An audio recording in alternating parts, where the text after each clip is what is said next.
welcome to Guest for Change. If you haven't already watched our previous episodes, I'm Michaela, the sustainability representative for the Guestlist. Today, I'm excited to be interviewing Carolina Álvarez-Ossorio, the head of marketing and communications at Ecoalf'S. To all the fashionistas and adventure explorers out there, if you haven't yet heard of Ecoalf'S, it's about time you do. For those of you who are already fans, you'll know that the Spanish company Ecoalf'S is one of the leading brands in the fashion industry to be upcycling from the oceans. This great initiative introduced a collaboration with fishermen from Spain, Thailand, Italy, and Greece to help extract plastic from our oceans to create polymer yarn. This yarn is then used to create the beautiful, durable pieces sold by Ecoalf'S across the globe. We are eager to dive into this process to uncover how a brand can balance both profitability with sustainability. Is storytelling perhaps the solution to greenwashing, or does it enable a perpetual trap? Without further ado, welcome Carolina. It's fantastic to have you on Guest for Change today. With your brand, Ecoalf'S, what exactly distinguishes it as one of the leading fashion brands in the world when it comes to recycling? I think Ecoalf'S, to me, it is not what we do, it's how we do it. I think Ecoalf'S was born with a very clear mission and vision. It was born in 2009 with our president and founder, Javier Goyeneche. Actually, when his sons were born, Alfredo and Alvaro, this is where the initials, this is where the name of the brand comes from, is the initials of his sons, because he wanted to create a truly sustainable fashion brand. He was frustrated with the amount of natural resources we're using in a very irresponsible way. And he wanted to create a new generation of recycled products with the same quality and design as the best non-recycled. Of course, this was back in 2009 in Madrid, in Spain. So he faced two very big challenges.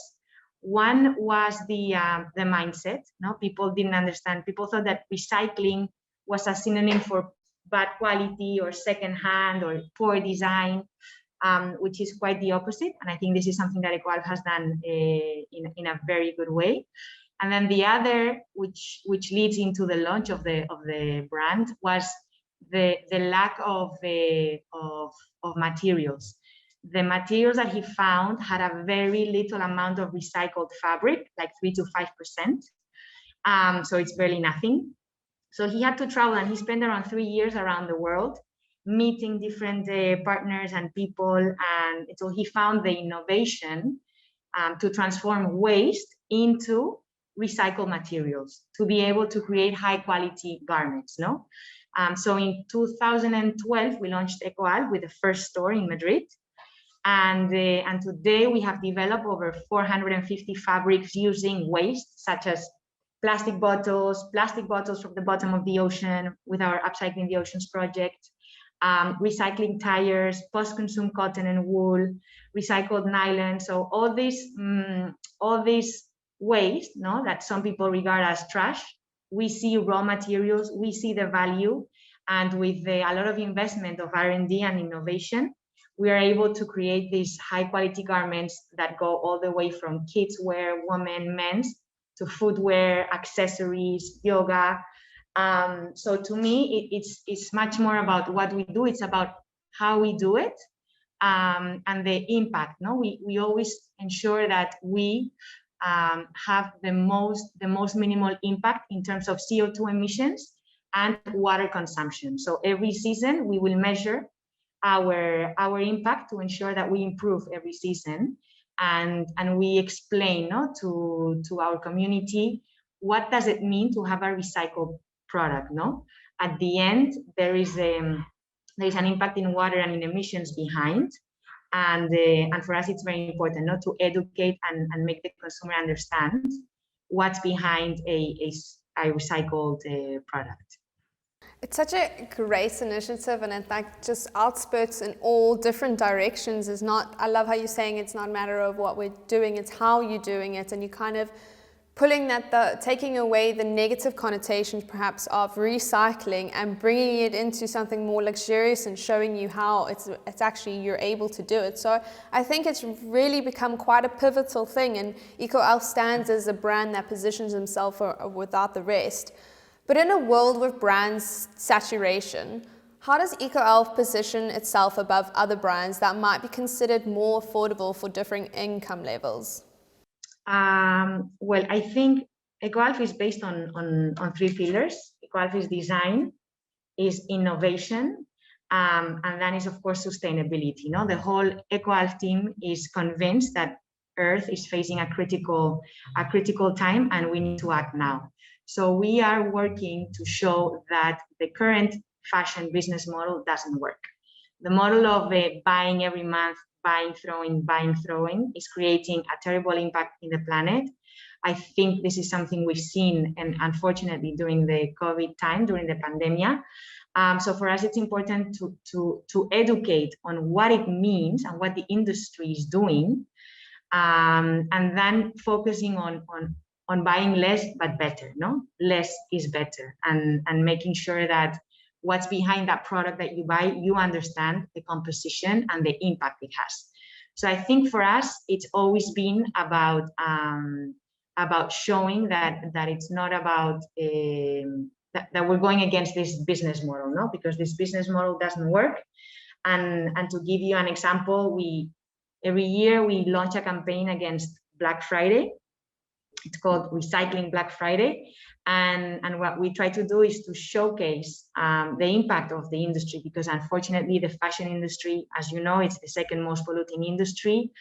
95%, well, 75% of the fashion that is produced ends up in the landfill, and 95% could have been recycled or reused. No, so I think we have a huge opportunity there as an industry. I think Ecoalf we are still a small company, so we're making a lot of noise, but we can't.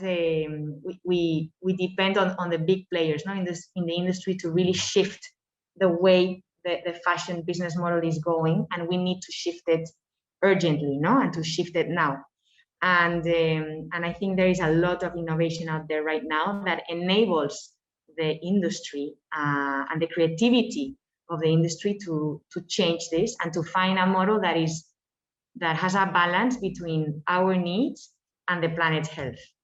But there are a lot of also, when there comes with all these new initiatives, there's obviously some articles or papers that will come out that kind of go against everything that you're saying or question exactly what you're doing.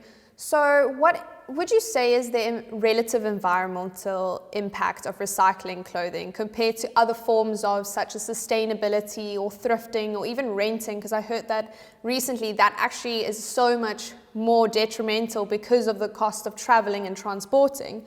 So does it have more or less of an impact on the environment when it comes to recycling?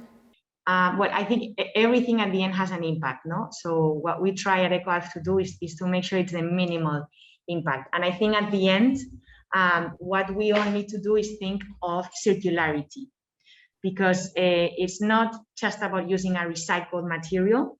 It all starts with the eco design, no? I think there is a study that tells us that 95% of the impact of a garment is done at the design stage. So to me, it starts with an amazing eco design. That's key. Then, of course, the composition, the materials that we're going to use, what's the consumption and where are they coming from?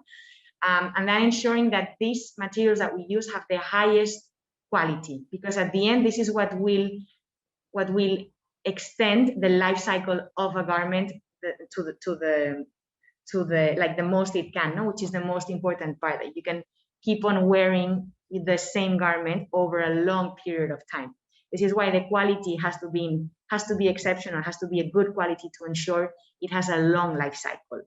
And then of course the whole aspect of, once you don't want to wear that product anymore, there needs to be a way to collect this product and recycle it and turn it again into another, give it a third life, no, or a second life.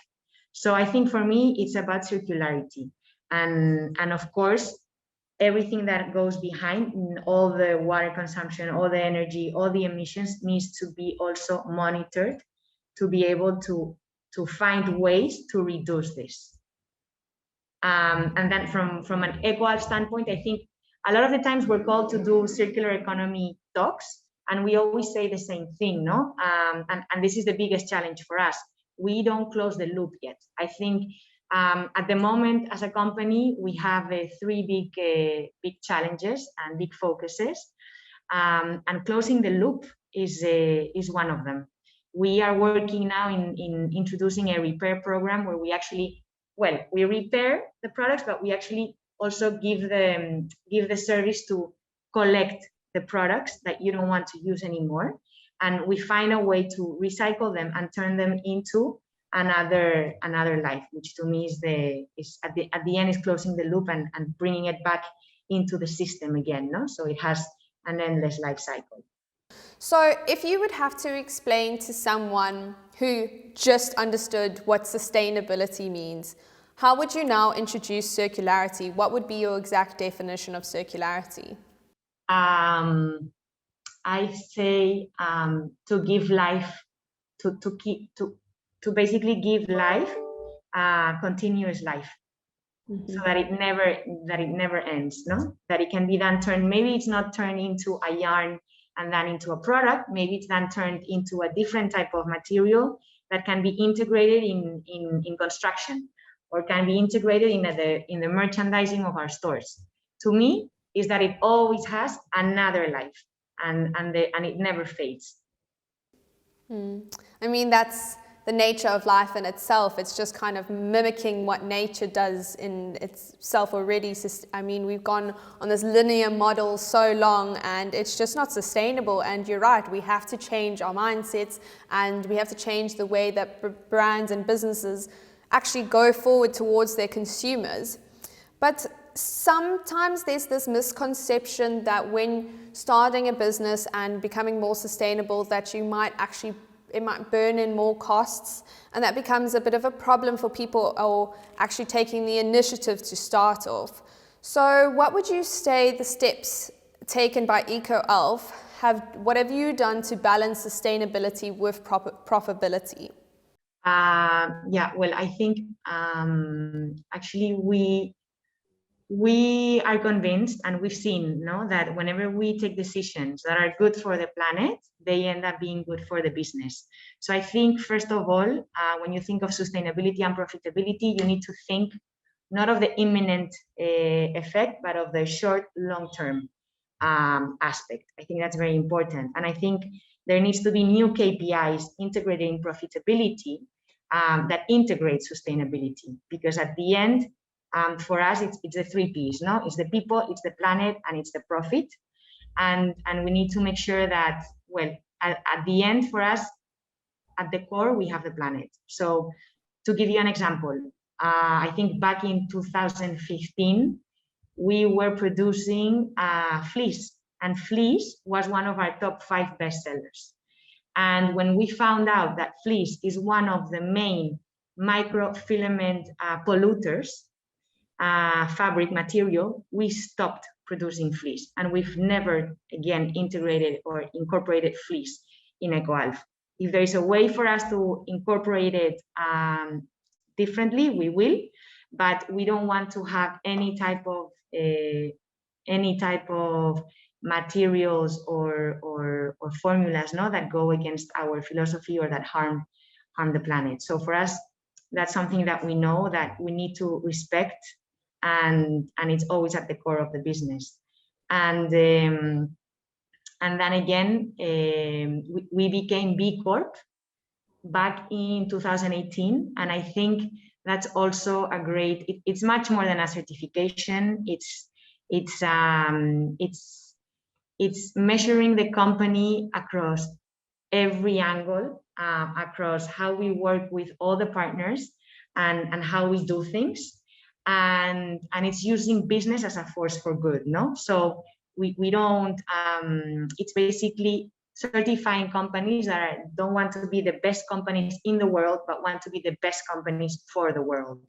And I think it's very important then to understand that those decisions that now may not be profitable today, they will be in the long term, and they will have a direct impact on the planet. I love that relation of like the nature and the world going forward with business and doing business for good rather than a profit of what we used to.